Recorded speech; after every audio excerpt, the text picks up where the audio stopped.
Өткөн жылы 3 декабрда жемқорлуктан бирдиктүү депозитке өндүрүлгөн каражатка өлкөнүн аймактарына 15 мектептин курулушу түптөлө башталган. Анын катарында окуучулар батпай келген каладагы номер 7 Нариманов атындагы гимназиясына кошумча 500 орунду окуу корпусунун курулушу кирген. Гимназия мектебинде 3900 окуучу билим алып 125 мугалим эмгектенет. Бирок билим уясы 1176 гана орунду. Мектепте окууканалары тартыш болуп, окуучулар 3 нөөмөт менен билим алууга аргасыз болгон.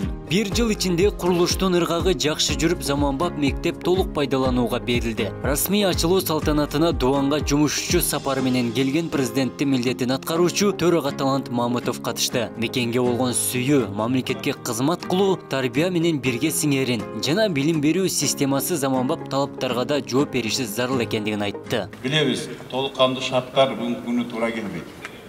Кээ бир учурда кээ бир мектептер программасы боюнча, шарты боюнча жакшы болсо, кээ бир мектептер ошол эски бойдон калууда. Бул ушул экономикалык жана каржы жагына түздөн-түз көз карандуу болуп турат. Жаштарды, балдарыбызды тарбиялайбыз десек, анда бүгүн аларга татыктуу шарттар түзүп бериш керек.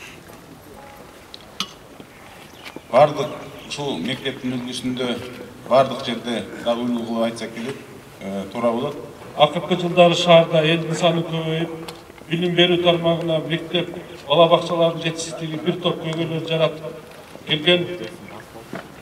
Андыктан бул кошумча имараттын толугу менен бүтүп пайдаланууга берилүүсү окуучуларыбыздын билим алуусуна ыңгайлуу шарттарды түзөт. Жаңы окуу корпустун тендердик баасы 54 миллион 349 миң сом. Билим уясы 3 кабат, 33 окуукана, ашкана, китепкана жана жаңы технология менен жабдылган бөлмөсү дагы бар. Кала штабы бекиткен алгоритм боюнча эртеңден тарта мектептин башталгыч классындагы 1700 жеткинче кадимки шартта билим алуусун улантат. Башлангыч класста балдары ошо жаңы корпуста балдар окушат. Эки сменде окушат улар. Ушу жаңы корпуста 33 кабинет бар. Кубандырычкан неме компьютерный класс 27 компьютер менен камсыздалган. Тартыш болбойт. Эки сменге 33 кабинет, эки смен окушат. Биринчи смен саат 8-дан окушту башталат, экинчи смен саат 1-ден башталат. Тартыш болбойт. Шаарда мамлекеттик казынанын эсебинен 5 мектептин курулушу жүрүүдө. Туран Кичи районунун ирригатор участогунда 275 орунду мектеп. Каланын борборундагы Ломоносов атындагы мектеп бир кылым алдын салынган. Республикалык казынадан 3 жыл алдын 500 орунду заманбап мектептин курулушу башталып, каражаттын аз бөлүнгөндүктөн бүткөрүү кечиктирилип келген. Чындыгында эле ушул мектеп маселеси көйгөйлүү болуп атат. Бирок бизде мүмкүнчүлүк болушунча министерстводан, өкмөт жагынан, жергиликтүү бийлик жагынан ушуга көбүрөөк көңүл буруп, ачылышынын алдында турат. Ломоносов мектептин жанында да жаңы имарат түшкөн, алда 500 балага ылайыкташтырылган. Анан эми Разаков мектебибиз бүтпөй турат.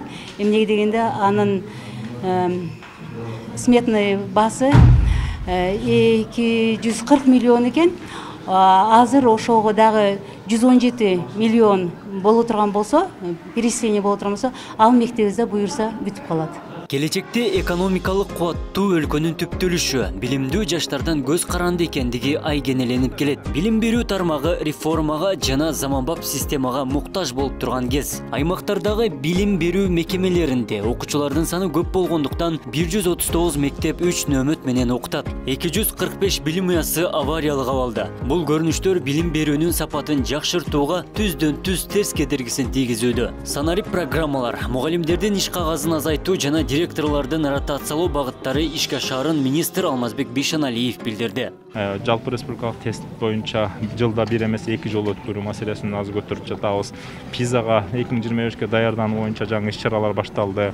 Мектеп директорлорун жана району гаранолорду баалоо боюнча жаңы аттестациялык бирдиктер келе баштады. Андан кийин мугалимдердин 9 жылдан бери албай келаткан категорияларын кайра кайтарып келдик. Мындай мугалимдер кайра категория кошумча акчаларын алып башташат. Директорлорду ротация боюнча жана алардын эмгек жашын чектөө боюнча негизи эмгек кодекс боюнча биз ага чектөө киргизе албайбыз.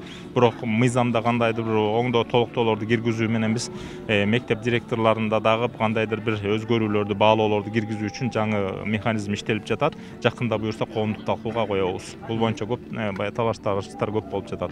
Заманбап билим берүү адамдардын жашоо шартын жакшыртууга жана туруктуу өнүгүүнү камсыз кылууга негиз түзөт. Билим берүү инвестицияларына муктаждыгы күч болгон өлкөнүн түштүк бөлүгүндө инновациялык мекемелер жетишсиз.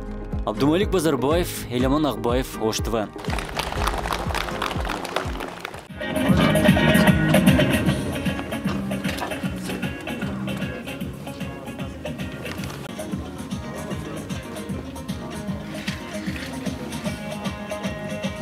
Урматтуу бүгүнкү газетинин катышуучулары, шаарыбыздын билим берүү тармагында дагы бир кубанычтуу окуяга күбө болуп отурабыз. Нариман мектеп гимназиясы жаңы имаратын пайдаланууга берүү менен биз окуучуларга билим алууда ыңгайлуу шарттар түзүп берүүдебиз. Өзүңүздөр белгилегендей, акыркы жылдары шаарда элдин саны көбөйүп, билим берүү тармагына мектеп, бала бакчалардын жетишсиздиги бир топ көйгөйлөр жаратып келген. Андыктан бул кошумча имараттын толугу менен бүтүп пайдаланууга берилүүсү окуучуларыбыздын билим алуусуна ыңгайлуу шарттарды түзөт. Бүгүнкү күн шаардыктардын кубанычын тең бөлүшүп, Кыргыз Республикасынын президентинин милдетин аткаруучу Кыргыз Республикасынын Жогорку Кеңештин төрагасы Мамытов Талант Турдумаматович келип отурат. Анда сөз урматтуу Талант Турдумаматович сизге берилет. Саламатсыздарбы, урматтуу Нариман орто мектебинин эмгек жамааты, урматтуу ата энелер, жыйынгаштар. Бул бүгүнкү күнү жакшы маариф өтүп атат. Дагы бир өлкөбүздө мектеп ачылып атат. Бул билим берүү тармагында бүгүнкү күнү түшүктөр аябагандай. Биз келечекте татыктуу жаштарды, балдарыбызды тарбиялайбыз десек, анда бүгүн аларга татыктуу шарттар түзүп бериш керек.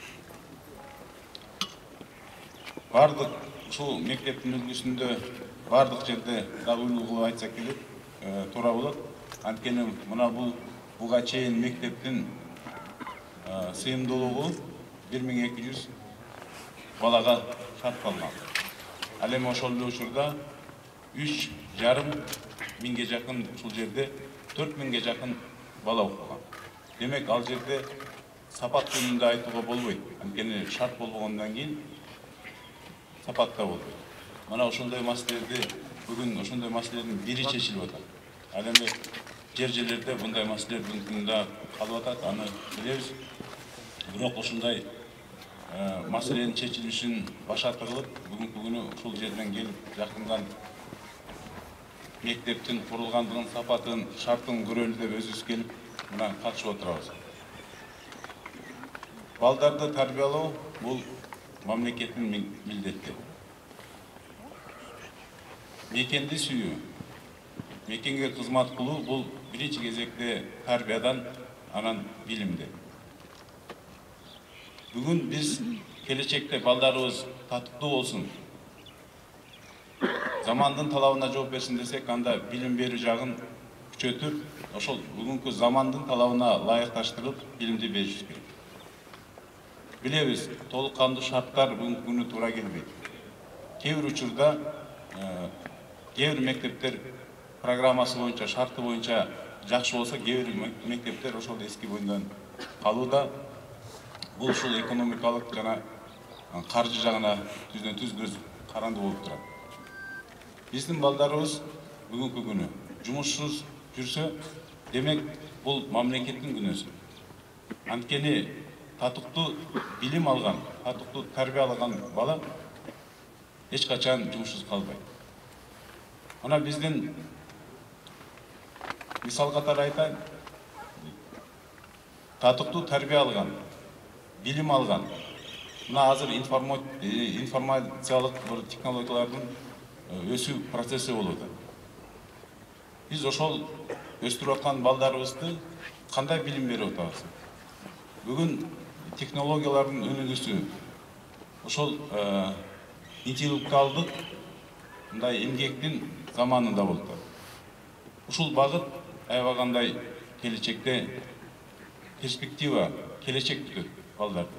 Биз ошол келечекке даярдап балдарыбызды ошол замандын учурдун талабына ылайыкташтырып билим берүү системасындагы